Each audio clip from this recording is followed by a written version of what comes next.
Movie 16 साल के एक लड़के रोजा पर बेस्ड है, जिसके अंदर जवानी छलांगे मार रही है और उसकी ये छलांग उसे कहाँ लेकर जाती है, आइए देखते हैं। मूवी की शुरुआत होती है और हमें एक रोजा नाम के लड़के को दिखाया जाता है, जो कि 16 साल का होता है, जो कि छुट्टियों में अपने फैमिली के पास अपने घर आया होता है। उसको लेने के लिए उसके घर की एक मेड मैडम लपीते घोड़ा गाड़ी लेकर आई है। जब वो घोड़ा गाड़ी चला रही होती है तो रोजा लपीते के पपीते को घूरने लगता है और लपीते उसको देखकर मुस्कुराती है और वो जानती है रोजा नयन सुख ले रहा है। इसके बाद रोजा घर पहुंचता है तो उसकी माँ उसे पूछती है, तुम्हारे पैंट में ये गंदा सा क्या लगा है? क्योंकि लपीता के पपीता को देखने की वजह से रोजर अपने आप पे काबू नहीं रख पाया था और उसकी पैंट गीली हो गई थी। रोजर की मौसी मार्गरीटा कहती है, इस उम्र में ऐसा हो जाता है, और फिर वो रोजर की पैंट साफ करने लगती है। रोजर की एक सबसे छोटी सिस्टर होती है, उसका नाम होता है बार्था। वो दोनों जंगल घूमने जाते हैं, जहाँ पर मैडम लपीते भी होती है। रोजर और लपीते आपस में बातें करने लगते हैं और फिर मैडम लपीते रोजर के सामने अपना स्कर्ट उठाकर टॉयलेट करने लगती है। रोजर ये सब देखकर मंत्रमुग्ध हो जाता है। तभी उसे जंगल से किसी औरत की चिल्लाने की आवाज आती है। तभी वो देखता है कि उसी के घर की एक मेड उसेला एक आदमी के साथ इंटीमेट हो रही थी। अगले सीन में हम देखते हैं रोजर अपनी फैमिली के साथ डिनर कर रहा होता है। रोजर की बहन रोजर के साथ उसके कमरे में सोने के लिए उसके मॉम से पूछती है, लेकिन उसकी मॉम साफ मना कर देती है। रात में रोजर जब अपने कमरे में होता है तो उसे बाहर से कप प्लेट की खनखनाहट सुनाई देती है। रोजर एक कमरे में झांकता है तो देखता है कि उसके बगल वाले एक कमरे में हेलन नाम की एक मेड टेबल के ऊपर झुकी हुई होती है और अंदर से उसका कोई गेम बजा रहा होता है। काम खत्म होने के बाद वो इंसान दरवाजा बंद कर देता है। रात में बार्था रोजर के साथ होती है और वो उसे बताती है कि उसने अपने सेब को ये कहते हुए सुना है कि उनकी मौसी मार्गरीटा अभी तक वर्जिन है और इतने सालों तक किसी औरत का वर्जिन रहना ठीक नहीं। रोजर पूछता है, मार्गरीटा ने अभी तक शादी क्यों नहीं की? मार्था बताती है कि उन्हें मर्दों से डर लगता है। रोजर पूछता है, उन्होंने अंकल फ्रैंक से इसके बारे में बात की है? मार्था बताती है कि अंकल फ्रैंक अपने दूरबीन के साथ तारों को ताड़ने में बिजी रहते हैं। अगले दिन मार्था रोजर के साथ एक नदी के किनारे आती है और कहती है कि उसके घर के सारे नौकर यही आकर सारी पर्सनल बातें करते रहते हैं। तभी हम लोग देखते हैं कि वहाँ पर कई सारी मेड इकट्ठा हो चुकी थी। उन्हें देखकर रोजर और बार्था चुप जाते हैं और वो औरतें नदी के किनारे बैठकर पंचोड़ा करने लगती है। तभी दूसरी तरफ से मर्दों की फौज आ जाती है और वो भी घर के नौकर होते हैं और वो लोग उन औरतों के सामने ही टॉयलेट करने लगते हैं और औरतें भी उन्हें चिढ़ाने के लिए अपना स्कर्ट ऊपर कर देती है। रोजर उनकी इस हरकतों को देखकर सोचने लगता है कि उसका नंबर कब आएगा। वहाँ घर पर रोजर की बड़ी बहन अलीशा आई होती है। वो आकर सबसे गले मिलती है, पर रोजर को सिर्फ हाय कहकर अंदर चली जाती है। रोजर का दिल टूट जाता है। अगले सीन में रोजर एक मेड के स्कर्ट के अंदर झांकने की कोशिश करता है, जो ऊपर चढ़ी होती है, और उसकी इस हरकत को एक नौकर देख लेता है और उसको घास फेंक कर मारता है। बार्था से रोजर की उदासी देखी नहीं जाती, इसीलिए वो उसे एक चर्च में लेकर जाती है, जहाँ पर एक मॉन्ग होता है जो औरतों का कन्फेशन सुन रहा होता है। तभी वहाँ पर उसकी मौसी मार्गरीटा आ जाती है और कहती है कि उससे एक पाप हो चुका है और वो कन्फेस करना चाहती है। मॉन्ग उसे शेयर करने को कहता है। मार्गरीटा बताती है, जब से रोजर घर पे लौटा है तब से वो रोज सपने में यही देखती है कि वो रोजर के साथ इंटीमेट हो रही है। ये सब सुनकर रोजर इतना ज्यादा एक्साइटेड हो चुका था कि उस छत से नीचे गिर जाता है और मॉन्ग उसे पकड़ लेता है और उसे लेकर रोजर के घर पे आता है और उसकी मॉम को सब कुछ बता देता है। उसकी मॉम उसे पूछती है इस कारनामे के लिए उसे क्या इनाम दिया जाए। मॉन्ग कहता है कि उसके पिछवाड़े पर हंटर से 10 बार मार दिया जाए और एक काम मार्गरीटा अपने शुभ हाथों से करे तो उसमें 4 चांद लग जाएंगे, लेकिन मार्गरीटा मना कर देती है। मॉम के फोर्स करने की वजह से मार्गरीटा को हंटर उठाना पड़ता है और रोजर का पिछवाड़ा हंटर के संपर्क में आ जाता है। तभी वहाँ पर रोजर की बहन अलीशा और उसका मंगेतर आ जाता है और उसका मंगेतर रोजर को सुता देख काफी खुश हो जाता है, लेकिन उसकी बहन मार्था और मेड रोजर को पीटता देख बहुत दुखी हो जाते हैं और रोजर अपने कमरे में आकर रोने लगता है और सोचता है यहाँ पर सब गांडू है, पर उसी के साथ इतना अन्याय क्यों हो रहा है। तभी उसे बाहर से फिर से कप प्लेट की आवाज आती है और फिर से कोई आदमी उसी मेड हेलन के साथ इंटीमेट हो रहा होता है और अंकल फ्रैंक भी उस नज़ारे का लुत्फ ले रहे होते हैं। लेकिन रोजर को देखकर वो वहाँ से खिसक जाते हैं। तभी वहाँ उसेला आ जाती है और रोजर को देखकर कहती है, क्या मैं तुम्हारे पिछवाड़े पे क्रीम लगा दूं? लेकिन रोजर मना कर देता है और पूछता है, हर रात ये मेड किसके साथ इंटीमेट होती है? उसेला कहती है, ये एक सीक्रेट है, और वो वहाँ से चली जाती है। तभी उसे अंकल फ्रैंक याद आते हैं जो उस नज़ारे का लुत्फ उठा रहे थे। रोजर को लगता है कि शायद उन्हें कुछ पता हो।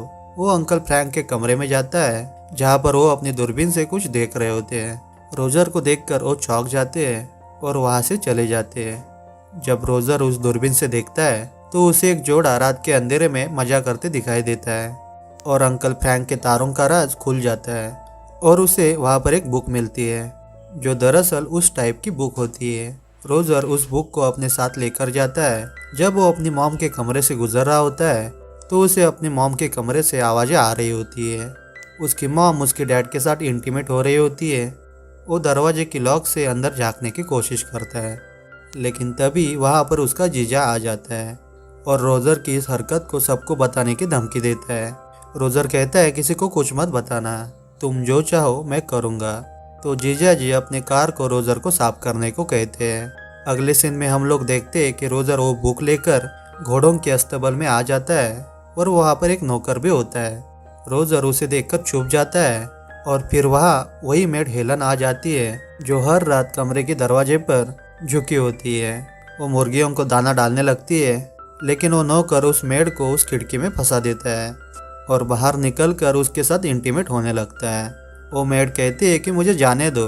उसकी ये चीख सुनकर रोजर उसे छुड़ाने की कोशिश करता है, लेकिन वो कहती है कि रहने दो, मैं तो सिर्फ ऐसे ही सीन बना रही थी, ये तो मेरा रोज का काम है। वहाँ पर रोजर का जीजा फिर से रोजर को उसके शूज साफ करने को कहता है, लेकिन रोजर मना कर देता है। इसलिए उसका जीजा उसकी मॉम को सब कुछ बता देता है कि कल रात आपका चिराग आपके कमरे से आई हुई आवाज को सुन रहा था। मॉम कहती है, इस लड़के को छोड़कर मेरी सारी औलादें सही निकली, लेकिन पता नहीं ये मैंने क्या खाकर पैदा किया।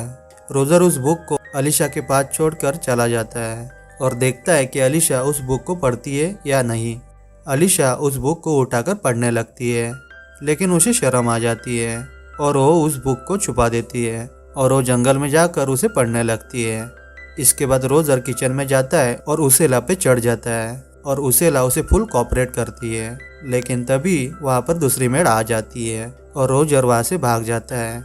उसका काम अधूरा रह जाता है और फिर उसे मैडम लपीते की याद आती है और वो अपने अधूरे काम को पूरा करने के लिए मैडम लपीते पे चढ़ जाता है और मैडम लपीते भी झूठ मूठ का नाना करती है और रोजर को खुद से चिपकाने लगती है। तभी बाहर से आवाज आती है, जर्मनी और फ्रांस के बीच वॉर शुरू हो चुकी है और सभी बाहर निकल आते हैं और रोजर का मिशन फिर से फेल हो जाता है। इसके बाद हम लोग देखते हैं कि सभी मर्द पार्टी कर रहे होते हैं क्योंकि उन्हें कल वॉर के लिए जाना होता है, लेकिन अंकल फ्रैंक एक एक कर मना कर देते हैं कि उन्हें अस्थमा है। अब जब सारे मर्द वॉर में जाने वाले होते हैं तो रोजर के मन में लड्डू फूटने लगते हैं क्योंकि वो इकलौता मर्द बचा है उन सभी थरकी औरतों के बीच। लेकिन वॉर में जाने से पहले वहाँ के रीति रिवाजों के मुताबिक वहाँ के मर्द अपने लुगाई के साथ ग्रुप में इंटीमेट होते हैं। सुबह वो सारे मर्द वॉर के लिए निकल जाते हैं और ये देखकर रोजर के मन में लड्डू फूटने लगते हैं और उसे लगता है कि बेटा अब उसका टाइम है और वो सबकी बजा के रखेगा। और उसकी पहली टारगेट होती है उसेला, जो कमरे में सफाई कर रही होती है। वो वहीं पे जाकर उसे दबोच लेता है और अपना पहला मिशन पूरा करता है। रोजर उसेला से कहता है कि उसे उसेला से प्यार हो चुका है, अब वो उसे शादी करना चाहता है। उसेला कहती है, जब कोई लड़का पहली बार कांड करता है तो वो यही डायलॉग मारता है। इसके बाद मार्था रोजर के पास आती है और बताती है कि आज मॉम ने उसी मॉन्ग को बुलाया है और आज वो कुछ कन्फेस करने वाली है। चलो जाकर सुनते हैं उनकी बात। वहाँ उनकी मॉम मॉन्ग से कह रही होती है उसके पति रात में उसके साथ अलग अलग पोजीशन में इंटीमेट होते रहते हैं, उसे भी मज़ा आता है, लेकिन क्या ये सब करना पाप तो नहीं? तभी मॉन्ग उसे कहता है, ये सब करना पाप नहीं है, आप अपने खेतों में जो कुछ करना चाहे वो कर सकती हो। अच्छा। इसके बाद रोजर को फिर से उसकी मॉम पकड़ लेती है, लेकिन इस बार वो अपनी मॉम से नहीं डरता और कहता है कि अब कोई मर्द नहीं है जो उसकी पिछवाड़े को हाथ लगा सके। वहाँ नदी किनारे उनके घर की शेफ बैठी होती है और रोजर नदी के अंदर से निकल आता है और उस शेफ के साथ इंटीमेट होने लगता है। वहाँ घर पर रोजर के मॉम डैड एक दूसरे के साथ इंटीमेट हो रहे होते हैं और पूरा घर उनके दरवाजे के बाहर खड़ा होकर इस सीन का मजा ले रहा होता है। इसके बाद हम लोग देखते हैं कि रोजर मौसी मार्गरीटा के कमरे में जाता है और कहता है कि तुम वर्जिन कैसे हो सकती हो, अब तो मैं भी वर्जिन नहीं हूँ। उसके बाद वो दोनों वहाँ पर इंटीमेट होते हैं। इसके बाद हम लोग कप प्लेट वाली हेलन को देखते हैं, लेकिन अब उसे पेलने के लिए उसके घर पे कोई मर्द नहीं है, इसीलिए वो अपनी भूख को मिटाने के लिए रोजर के कमरे में जाती है और रोजर उसकी कप प्लेट को बजा देता है। वहाँ अलीशा घोड़ों के अस्तबल में जा रही होती है और रोजर उसको भी पकड़ लेता है और उसके साथ इंटीमेट हो जाता है। अब रोजर लाइन से कभी हेलन, कभी मार्गरीटा, कभी वो कप प्लेट वाली, तो कभी अलीशा, सबके साथ मजा करने लगता है। तभी अलीशा रोजर को बताती है कि वो उसकी बच्चे की माँ बनने वाली है और सबको न्यूज मिलती है कि वार खत्म हो चुकी है। रोजर को अब डर लगने लगता है कि क्या होगा, ये सभी औरतें अब प्रेग्नेंट हो जाएगी। वहाँ पर सारे मर्द वापस आ जाते हैं। उसके बाद उसके दिमाग में एक आइडिया आता है। वो अलीशा के पास जाकर कहता है, तुम अपने मंगेतर के साथ आज रात इंटीमेट हो जाओ और सबको यही लगेगा कि ये बच्चा उसका है। वो उसके बेड पे रेड कलर की नेल पॉलिश भी लगा देता है ताकि ऐसा लगे कि अलीशा वर्जिन थी। फिर वो मार्गरीटा के पास आता है और उसे अंकल फ्रैंक के साथ कांड करने को कहता है ताकि ऐसा लगे कि ये बच्चा अंकल फ्रैंक का है। अब रोजर उस कप प्लेट वाली हेलन के साथ अपना कार्यक्रम चालू रखता है और अब उसकी छुट्टियां खत्म होने वाली है, इसीलिए वो जाने की तैयारी कर रहा था। तभी हेलन आकर उसे बताती है कि वो भी प्रेग्नेंट हो चुकी है। रोजर कहता है अब इस बच्चे का भी बाप ढूंढना पड़ेगा। हेलन कहती है टेंशन मत लो, मुझे तो कोई भी पकड़ के पेल देता है, मैं तो किसी को भी इसका बाप बना दूंगी। और ये मूवी यहीं पे खत्म हो जाती है।